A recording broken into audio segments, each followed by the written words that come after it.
He had already made up his mind about her before she ever said a single word to him. That was the truth, and Marcus Hale knew it, even if he would never have admitted it out loud. He was the kind of man who sorted people quickly, not out of cruelty but out of habit. Years of working in a high-pressure financial firm had trained him to read a room in seconds. He could glance at a boardroom full of strangers and know within minutes who was worth his time and who was not. It was a skill he was proud of. It had taken him far. And it had also, quietly, made him someone he would one day be ashamed to remember. He walked into Pinnacle Financial Tower every morning at exactly 6:45. Not 6:40, not 6:50, 6:45. The lobby doors would hiss open, the cool air would hit him, and he would cross the marble floor without slowing his stride, without looking up from his phone, without saying a word to anyone who was not a client or a colleague senior enough to matter.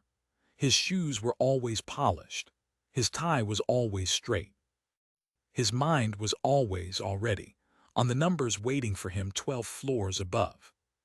She was always there when he walked in. A woman in her mid-40s, dark-haired, wearing a pale blue uniform and rubber-soled shoes that made no sound on the marble. She pushed a wide mop in long, smooth arcs across the floor, moving it ahead of the early morning foot traffic with the quiet efficiency of someone who had done the same thing hundreds of times. Her cleaning cart was always parked neatly against the far wall, out of the way, as though even her equipment had been trained not to inconvenience anyone. Her name was Rosa Villanueva. Marcus did not know that. He had never asked. In 3 years of walking past her almost every single morning, he had never once looked at her long enough to register her as a person with a name, a history, a family, or a life that existed beyond the lobby of the building where he worked. She was, in his mind, simply part of the scenery, like the plants in the corner, like the security desk, like the sound of the ventilation humming above the ceiling tiles. He was not the only one who noticed things. Dana Whitfield, his assistant, was a sharp-eyed woman of 31 who missed very little. She had worked with Marcus for 2 years, and in that time she had developed a careful, practiced way of observing him without appearing to do so. She noticed that he never held the elevator for people behind him unless they were clients. She noticed that he walked past the building's support staff every day without acknowledging them. And she noticed that Rosa Villanueva greeted him every single morning with a quiet nod and a small smile, and that he walked straight through it, every time, as though she were made of air. Dana mentioned it once carefully. She said, "You know, Rosa has been with this building longer than most of the people on our floor." She said it lightly, the way you drop a pebble into still water to see what happens. Marcus had looked up from his laptop for exactly 1 second. Then he had looked back down. "That's good for her," he had said, and kept typing. It was not a mean thing to say. That was the hardest part to explain later when Marcus tried to account for those years of his behavior. He had not been mean. He had not been rude in any obvious way. He had simply been absent. He had simply decided, without realizing he had decided anything, that some people did not require his attention, and that Rosa Villanueva was one of them. But absence, when it becomes a pattern, is its own kind of statement. Rosa arrived at Pinnacle Tower every morning at 5:30. By the time Marcus walked through the lobby at 6:45, she had already been working for over an hour. She had cleaned the main entrance, wiped down the security desk, mopped the lobby floor, restocked the restrooms on the ground level, and polished the brass handles on the front doors until they caught the light. She did all of this before most people in the building had finished their first cup of coffee. What Marcus also did not know was that after she left Pinnacle Tower at 2 in the afternoon, Rosa took a city bus to a second job, a long corridor of a hospital 3 miles away, where she cleaned patient floors until 8 in the evening. She did this 5 days a week, sometimes 6, when someone called in sick and the supervisor asked if she could cover. She almost always said yes. She had 4 people depending on her wages. Her husband, Carlos, had been injured in a workplace accident 6 years earlier and could no longer stand for long periods of time.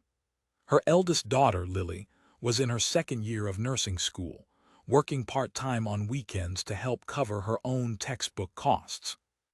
Her youngest, a 12-year-old boy named Nate, still needed lunch money, school supplies, new shoes twice a year, and the small ordinary things that children need and that cost more than most people remember. And then there was Doña Carmen, Rosa's mother, who lived in a care facility 40 minutes across the city, whose memory had been dissolving slowly for the past 3 years, and whose monthly fees were paid by Rosa from Rosa's wages, every single month without exception. None of this was visible in the lobby of Pinnacle Financial Tower at 6:45 in the morning. What was visible was a woman in a pale blue uniform, pushing a mop across a marble floor, making room for the people who needed to pass. And what Marcus Hale saw, when he allowed himself to see anything at all, was exactly that, and nothing more. The other people in the building were different. Patrick, the overnight security guard, had learned Rosa's coffee order in the first week she started. Maggie from the third-floor reception desk brought her a slice of birthday cake every year without fail. Two of the young analysts from the 8th floor had started leaving snacks on her cart with little notes that said things like, "Thank you for making this place look so good."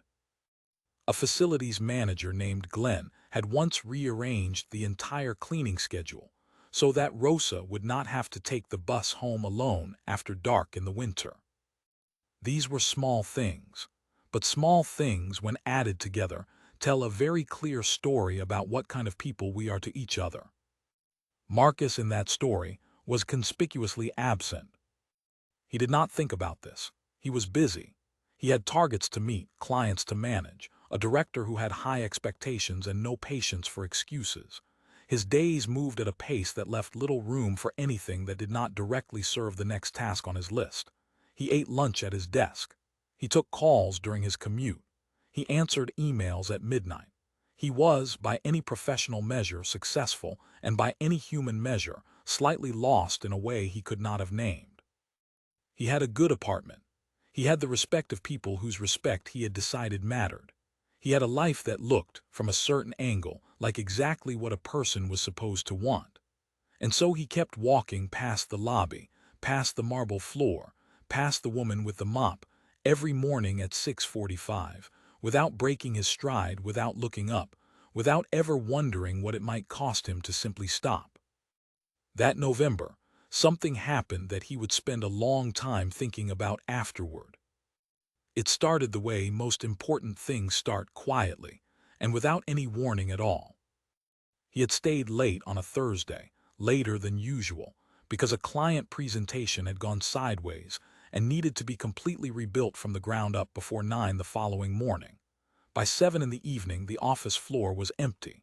The overhead lights had dimmed to their energy-saving setting, giving everything a slightly gray, underwater quality.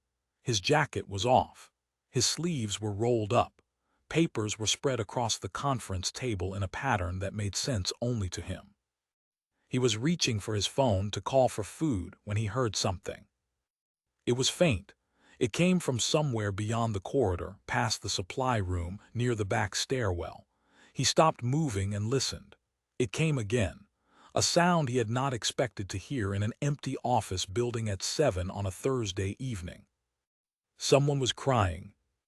He did not move toward it right away. His first instinct, if he was honest, was irritation. He had 12 slides to rebuild and less than 14 hours to do it.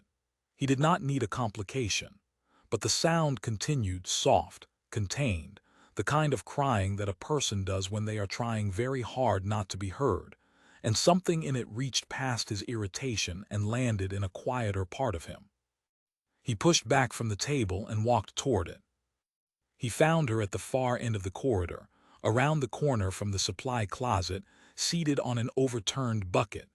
She was still in her uniform. Her phone was pressed to her ear, and an elderly woman's voice was coming through the speaker, thin, confused, frightened, repeating the same question in Spanish over and over again. Rosa's voice, when she answered, was low and steady, even though tears were moving silently down her face. She was saying in Spanish, "I am here, Mama, I am here. Do not be afraid, I will come soon." She had not heard him approach. He stood in the doorway, completely still, and watched a woman manage something enormous with nothing but the steadiness of her own voice. The elderly woman on the phone kept asking where she was. Rosa kept answering, over and over with complete patience, over and over without once letting the fear or the exhaustion in her voice, even though both were written clearly on her face. When the call ended, Rosa sat for a moment with her eyes closed. Then she pressed both hands over her face and allowed herself, for exactly 30 seconds, to simply feel whatever she was feeling. Then she straightened. She wiped her face. She stood up. She reached for her mop. Marcus stepped back before she could see him. He walked back to the conference table and sat down in the dark for a long time. He did not open his laptop. He did not pick up his phone. He sat and he thought, and he felt something shift inside him, slow and irreversible, like ice in early spring. He had worked in this building for 3 years. He had walked past this woman approximately 700 times, and he had never once looked at her long enough to know that she was carrying something this heavy every single day, while she cleaned the floor that he crossed without looking up. The presentation got done. He stayed until 2 in the morning and rebuilt all 12 slides, and the client meeting the following day went well enough that his director shook his hand in the corridor afterward. Everything that was supposed to happen happened. But Marcus Hale did not feel the way he usually felt after a win. He felt, instead, like a man who had just realized something important about himself, something he could not unknow and could not undo, and was not entirely sure what to do with. He drove home in silence. He sat in his parking garage for a while before going upstairs. He poured a glass of water in his kitchen and stood at the window looking at the city and thought about the sound of a woman's voice, saying, "I am here, Mama.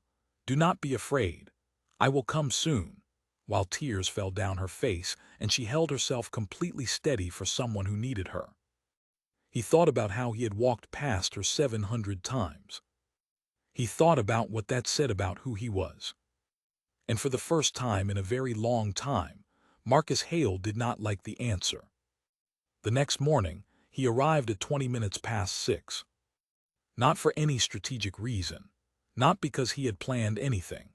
He simply could not sleep past 5, and lying in bed felt worse than getting up, so he got up. He drove in through early morning streets that were still half empty, parked in the structure across the road, and walked into the lobby of Pinnacle Financial Tower while the sky outside was still dark blue. She was there. Of course she was. She had been there since 5:30, the same as every other morning. She was working on the far side of the lobby near the elevator bank, wiping down the surface of the reception desk with a cloth, moving with the same quiet efficiency he had cataloged and ignored for 3 years. He stopped just inside the door. For a moment he simply stood there. This was new, standing still in the lobby. He was always moving through it, always already on his way somewhere else. Standing still felt strange and slightly uncomfortable, like wearing a coat that did not quite fit. Rosa finished wiping the desk. She turned, picked up her cart and began moving it toward the corridor. That was when she noticed him. She looked up, registered that someone was standing near the entrance at this early hour, and gave him the same small nod she gave him every morning, the one he had been walking straight through for 3 years. This time he nodded back. It was the smallest possible response. It lasted less than a second, but something passed between them in that second that had never passed before, a simple, human acknowledgement that they were both present in the same space and had both noticed each other. Nothing more than that. Nothing dramatic. Just two people recognizing each other's existence on an ordinary Thursday morning. Rosa moved her cart through the corridor and disappeared around the corner. Marcus stood there for another moment. Then he walked to the elevator and went upstairs. He sat at his desk and opened his laptop and started his day. From the outside, everything looked exactly the same as it always had. But something had changed. He could feel it, sitting there in the early morning quiet of an empty office, and he was not entirely sure yet what to do with it. The days that followed were ordinary in their texture, but strange in the way they felt to him. He noticed things he had not noticed before. He noticed the way Patrick, the overnight security guard, said goodbye to Rosa each morning when his shift ended, the easy familiarity of it. The way Patrick always asked about her kids. The way Rosa always had a real answer and a real question in return. He noticed the way Maggie from reception waved at her across the lobby on Monday mornings, as though they were old friends catching up after a weekend apart. He noticed the small notes that had appeared on Rosa's cardigan, folded pieces of paper, with neat handwriting that he could not read from a distance but could recognize as gestures of affection. He had been in this building for 3 years. He had been blind in it for 3 years. That realization followed him through the week like a shadow he could not outrun. On Wednesday morning, he reached the lobby earlier than usual and found Rosa working near the planters, crouching down to wipe the base of one of the large indoor trees. He crossed the lobby without slowing down, old habit, and was almost at the elevator when he stopped. He turned around. He walked back. Rosa straightened as she heard his footsteps approach. She looked at him with the careful, neutral expression of someone who has learned not to expect very much from people who have not given her reason to expect anything. He said, "Good morning." She said, "Good morning, sir." There was a small silence. He had not prepared anything to say beyond that. He had not rehearsed this. He had simply turned around and walked back, and now he was here, standing in front of a woman he had ignored for 3 years, and the only honest thing he could think of to say was the thing that was sitting right at the front of his mind. He said, "Is your mother doing better?" The silence that followed this question was different from the one before it. It was the kind of silence that forms around something unexpected, around a stone dropped into water, spreading slowly outward. Rosa looked at him steadily. Her expression did not change immediately. She was reading him the way a careful person reads a situation before deciding how to respond. Then something in her face shifted, not much, but enough. She said, "You heard me on the phone." It was not an accusation. It was simply a statement of fact, spoken quietly, without embarrassment. He said, "I did. I was working late. I did not mean to intrude. I just wanted to ask." She looked at him for another moment. Then she said, "She had a difficult night. She has dementia. Sometimes she does not remember where she is and she gets frightened." She paused. "She is settled now. She slept through the night after I visited her." He said, "I am glad to hear that." He meant it. He was not saying it because it was the correct thing to say. He meant it the way you mean something when it has come from a place that did not exist in you a week ago. Rosa gave him a small nod, not the automatic, invisible nod she used every morning to acknowledge his passage through the lobby. A different kind, deliberate, human, the kind that carries a small weight of recognition. He said, "I should have said good morning a long time ago." He did not know he was going to say it until it was out. It sat between them in the air of the lobby, honest and slightly awkward, and he let it stay there without trying to soften it or take it back. Rosa looked at him, then she said, "It is never too late to start." She bent back down toward the planter base and returned to her work. Marcus stood there for one more second. Then he walked to the elevator and went upstairs. He did not tell anyone what had happened. There was nothing to tell, in the sense that nothing dramatic had occurred. 2 people had spoken a few ordinary sentences in a lobby on a Wednesday morning. That was all. But the weeks that came after that Wednesday were not ordinary. He began to arrive earlier, not dramatically early, not in a way that announced itself, but enough that he was often in the lobby while Rosa was still working. He began to say good morning every day. A real good morning with eye contact, with a pause in his stride, not the nothing greeting that most people perform on autopilot. Rosa received these greetings with the same quiet composure with which she received everything. She did not make a show of it.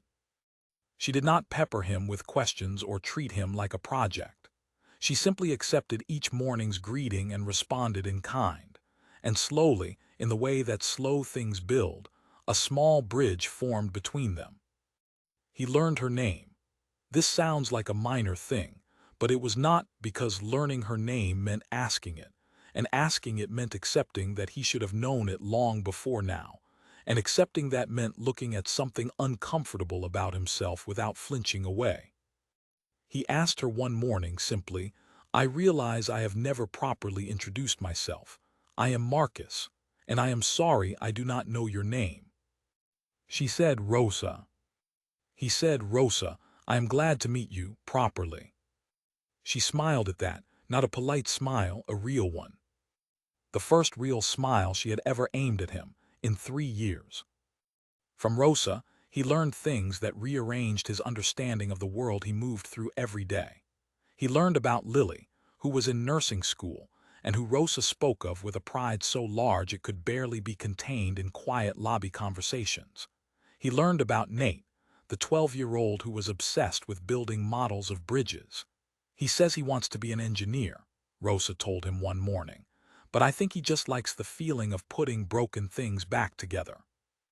He learned about Carlos, and about the accident, and about the way Rosa had restructured every corner of her life to hold everything together without any of it visibly breaking.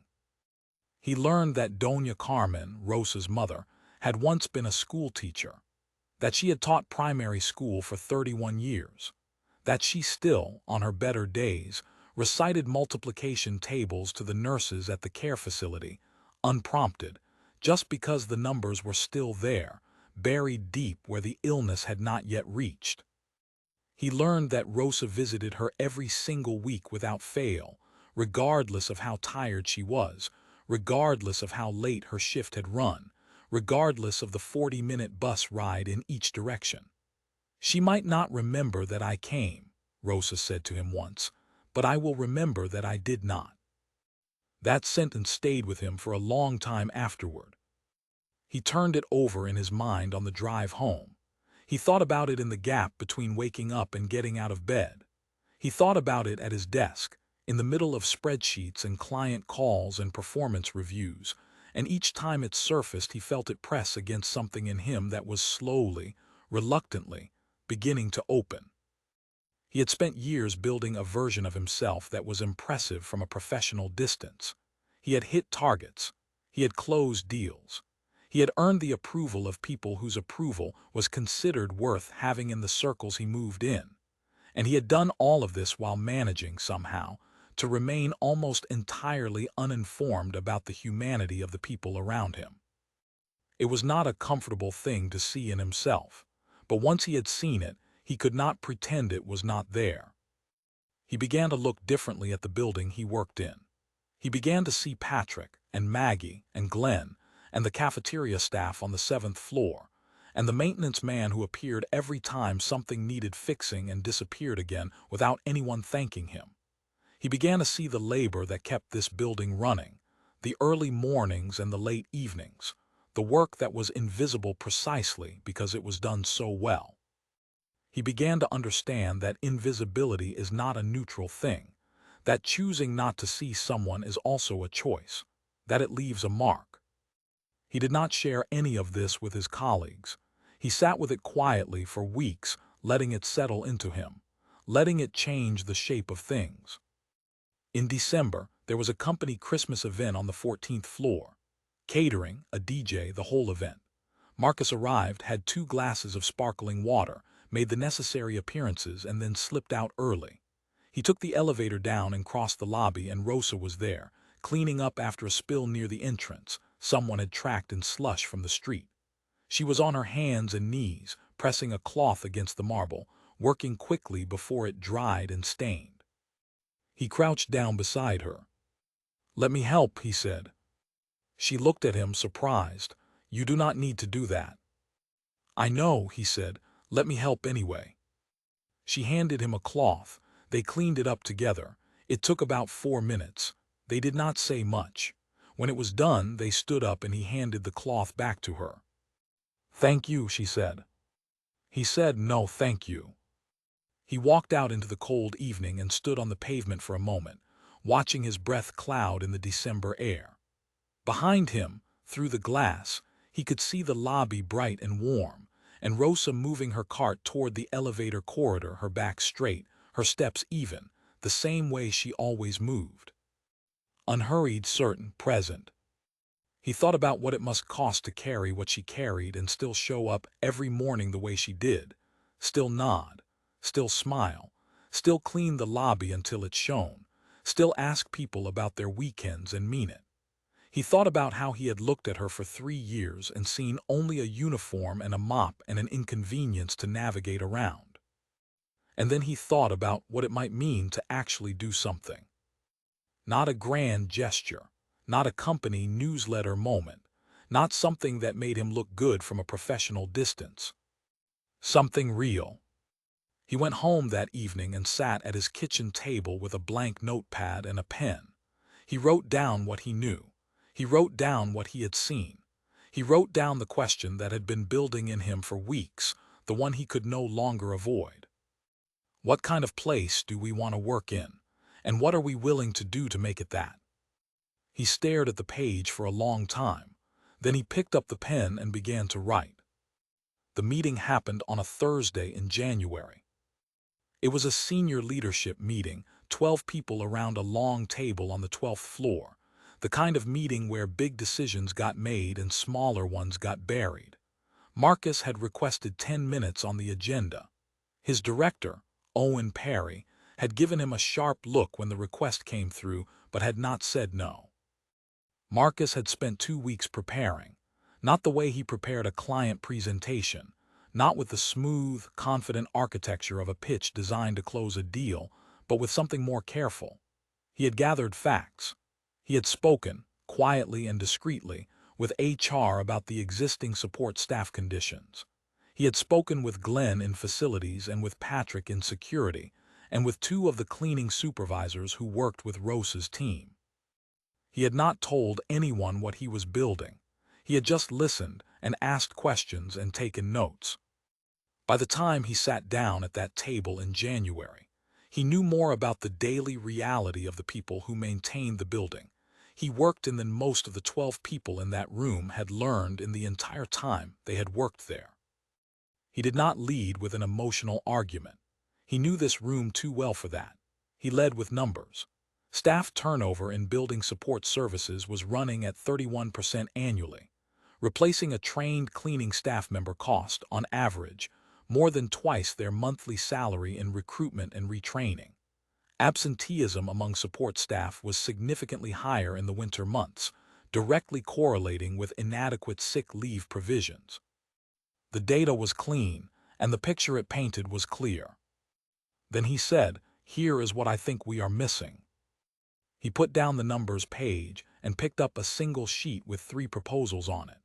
A formal recognition program for long-service support staff. A hardship fund, seeded with voluntary senior-level contributions, for employees facing unexpected family crises.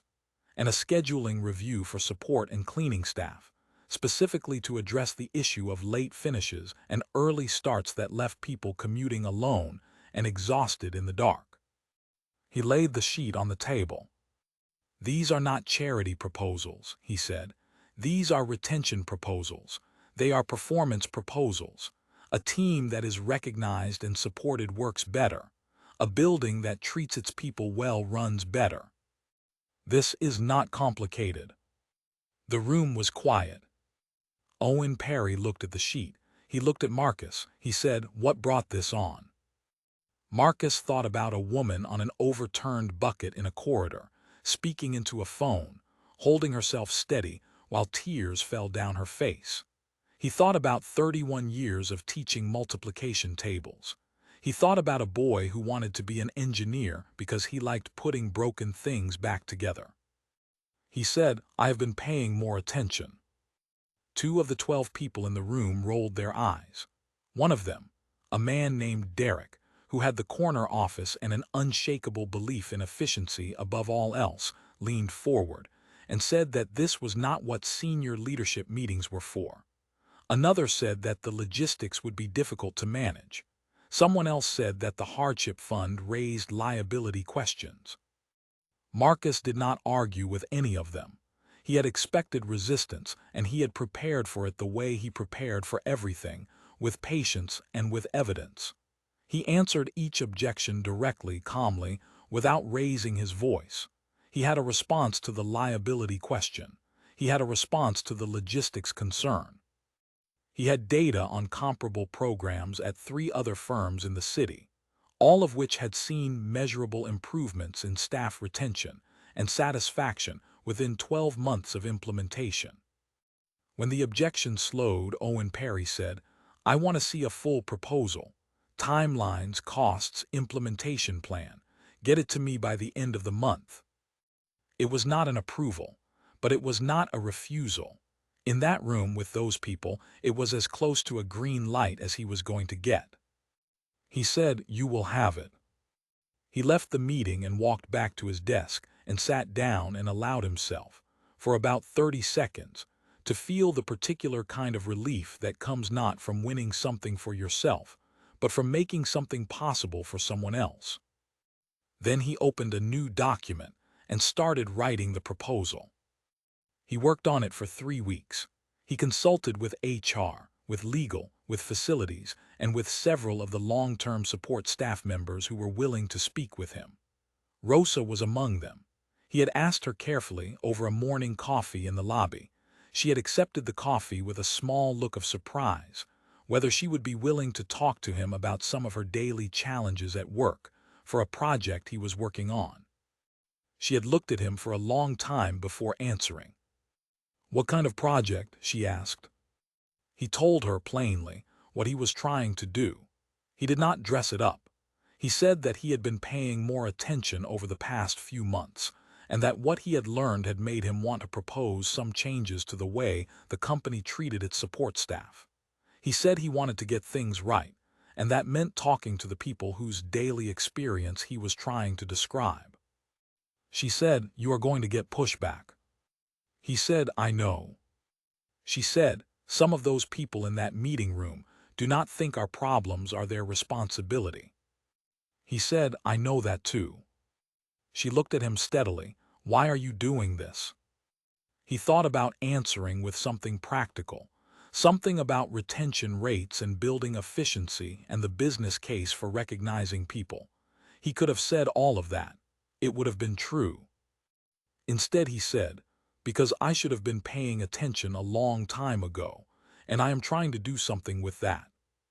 She was quiet for a moment. Then she said, "All right, I will talk to you." The proposal that went to Owen Perry at the end of January was 22 pages long. It was detailed, costed, legal reviewed, and grounded in data. It included direct quotes, anonymized and consented, from 9 support staff members. It included a phased implementation timeline and a simple framework for measuring outcomes. Owen read it over a weekend. On Monday morning, he called Marcus into his office and said, "Some people on the leadership team are not going to like this." Marcus said, "Some of them already don't." Owen said, "Derek is going to make noise." Marcus said, "He makes noise about everything. It usually does not change very much." Owen looked at him for a moment. Then he said, "This is a good piece of work, Marcus." He paused. "And it is an unusual piece of work from you." Marcus did not respond to that right away. Then he said, "I think I was doing the wrong kind of work for a while. I am trying to correct it." Owen approved the proposal in principle, with modifications, in February. The formal recognition program was cleared to move forward.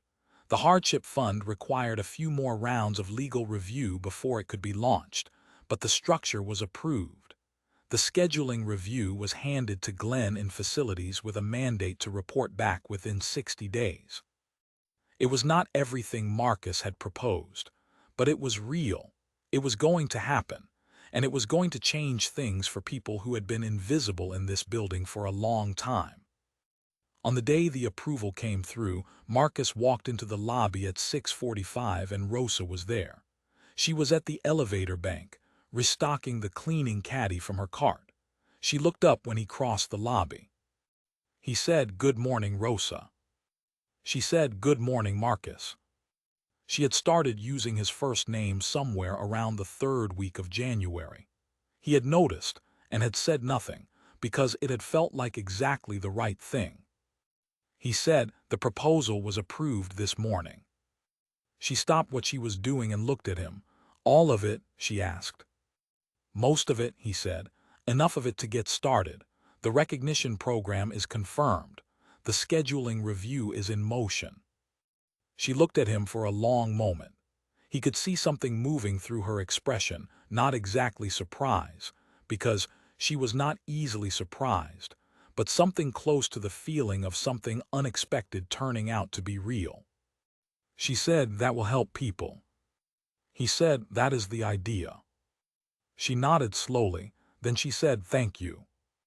He said, "Thank you for talking to me." He walked to the elevator.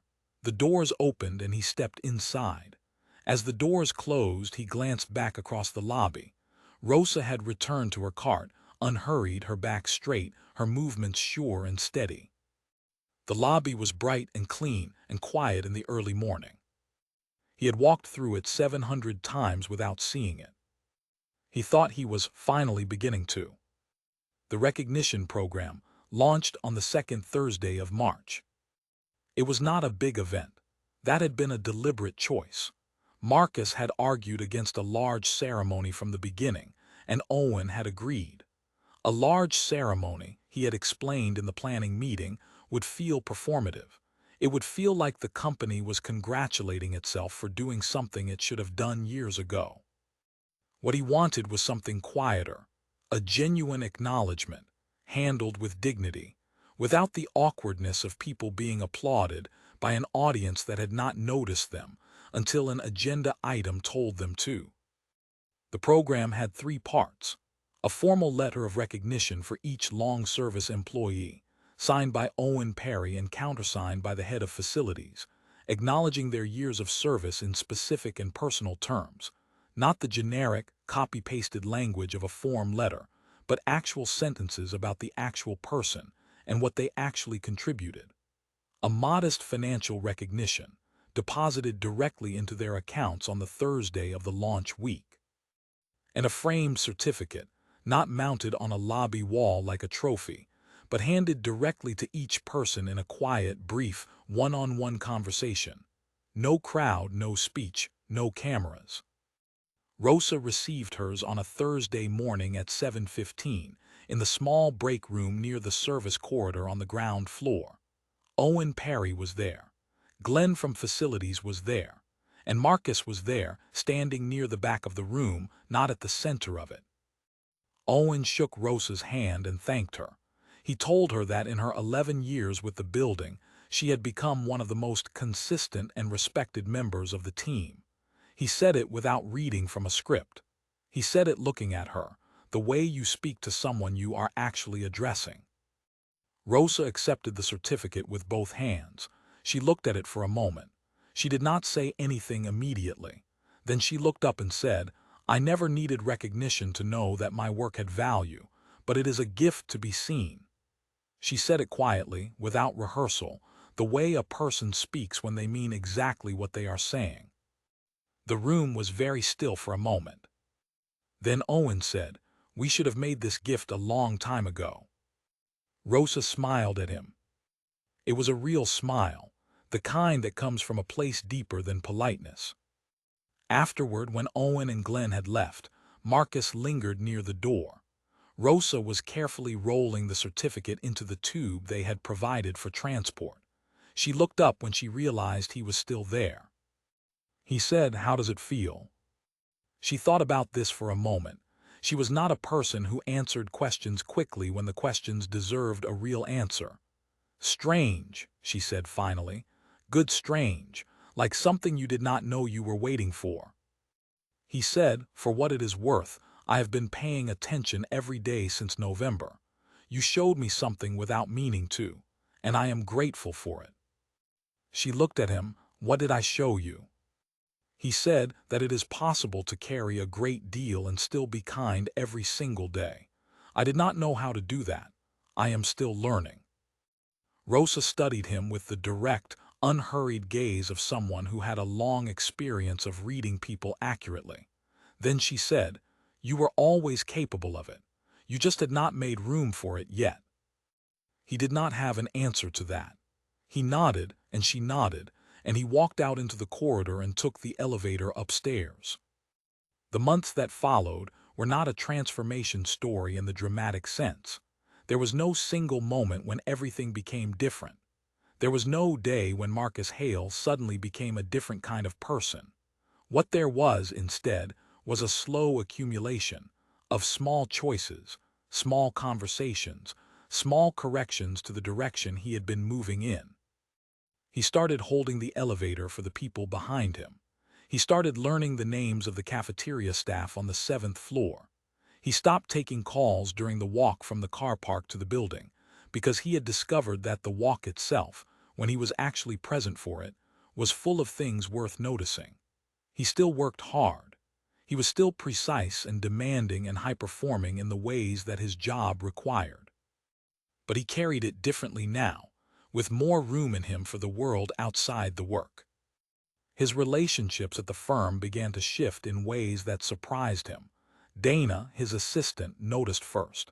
She told him one afternoon with characteristic directness, "You are easier to be around than you used to be." He had laughed, which was also new. She had looked pleased with herself. A young analyst named Carl, who had been visibly intimidated by Marcus since joining the team 6 months earlier, began asking him questions, real questions, not the safe procedural ones he had been managing on his own. Marcus answered them seriously, without impatience, and found that he enjoyed it. He had forgotten how much he had once liked teaching people things. Derek, the man from the corner office who had been the loudest voice against the support staff proposals, made a comment at a dinner in April that was designed to embarrass Marcus in front of a table of senior people. It was a comment about priorities, about what leadership was actually for, about whether an investment analyst should be spending his time on cleaning schedules. It landed with the sharpness Derek had intended. Marcus looked at him across the table and said, "A building is only as good as all the people who make it run. I spent 3 years here without understanding that. I would rather spend 3 years understanding it than 30 years not." Derek looked away. The table moved on, but the comment stayed in the air. In May, Rosa's daughter Lily passed her nursing board exams. Rosa came in on the Friday morning of that week with something different in her face, a brightness that had been there before, but that was running deeper that day, all the way through her. Marcus saw it in the lobby and said, "Good morning, Rosa. Something has happened." She looked at him, startled that he had noticed so quickly. Then she smiled so widely that it changed the entire character of the morning. "Lily passed," she said. "She is a nurse." He said, "Rosa." And then, because it was the most honest thing he could say, he said, "You did that." She shook her head. "She did that." He said, "You made the ground she stood on. That counts." She looked at him for a long moment. Then she said, "Thank you. That is a kind thing to say." He said, "It is a true thing to say. There is a difference." She laughed, a genuine, unguarded laugh that he had never heard from her before. It made the lobby feel different, warmer, more like a place where people actually existed, rather than a surface to be crossed on the way to somewhere else. In June, the Hardship Fund cleared its final legal review and launched quietly, with a small announcement on the company intranet. The take-up was immediate. Within the first 4 weeks, 6 support staff members had accessed it for situations ranging from unexpected medical bills to emergency repairs on the buses they depended on to get to work. The amounts were not large in the context of the firm's finances, but they were significant in the context of the lives they reached. Marcus did not publicize his role in any of this. He did not put it in his performance review. He did not mention it in the conversations that happened around promotion cycles. There was a version of him, the version that had existed 2 years ago, who might have done exactly that, who might have found ways to ensure the right people knew what he had done. but the person he was becoming was less interested in being seen to do good than in actually doing it. He thought about this one evening in July, sitting at his desk after everyone else had gone home. The office was quiet. The lights had dimmed. Through the window, the city was lit up in the early summer evening, warm and golden and indifferent. He had been in this building for 5 years now. 3 of those years had been spent walking through it with his eyes down, his attention elsewhere, his mind sealed around the things he had decided mattered. 2 of those years had been spent learning to open it. He thought about the sound of a woman crying in a corridor. He thought about steady voice and silent tears and the words, "I am here, Mama. Do not be afraid. I will come soon." He thought about what it had cost him to hear that and then do nothing, and what it had cost him differently, constructively, in the best possible way, to hear it and then do something. He thought about how transformation does not always arrive with noise and drama. Sometimes it arrives as a sound in an empty hallway, as a question you cannot stop asking, as the slow, reluctant recognition that you have been wrong about something important and that you still have time to be different. He shut his laptop. He picked up his jacket. He took the elevator down to the lobby. Rosa was there, finishing her final round of the evening. The lobby was empty at this hour. She was moving the mop in its long, practiced arcs across the marble, unhurried, the way she always moved, like someone who understood that the work was worth doing well, regardless of whether anyone was watching. She looked up when the elevator doors opened. He said, "Good evening, Rosa." She said, "Good evening, Marcus. Staying late again?" He said, "Not tonight. I am going home on time." She smiled. "That is new." He said, "I am working on it." He crossed the lobby. At the door he paused. He turned back. Rosa had returned to the mop, to the marble, to the slow and steady work of making the floor shine for the morning. He watched her for just a moment. Then he said quietly, "Thank you, Rosa, for everything." She looked up. She looked at him with the calm, clear gaze of a woman who had seen a great deal and understood most of it. "Take care of yourself," she said. "Go home." He went home. He was a different man than the one who had first walked through those lobby doors 5 years ago. Not perfectly different. Not finished. Still learning, still adjusting, still making mistakes and correcting them. But open in a way he had not been before. Present in a way that cost him something, because real presence always does, and convinced, finally, in a way that went deeper than thought, that the cost was worth it. Some lessons come from boardrooms and mentors and the carefully laid plans we make for our own improvement. And some lessons come from a woman with a mop and a phone and a mother who was frightened in the dark, from a steady voice that said, "I am here. Do not be afraid. I will come soon." And from the long, honest reckoning with what it means to have spent years walking past a person without ever asking their name. Marcus Hale had been given that lesson. He had almost missed it. He had been standing 10 feet away from it every morning for 3 years, and he had looked through it and walked past it and pressed the elevator button and gone upstairs. And then, one evening in November, he had stopped, he had turned, he had listened. That was where it began. That was where everything changed.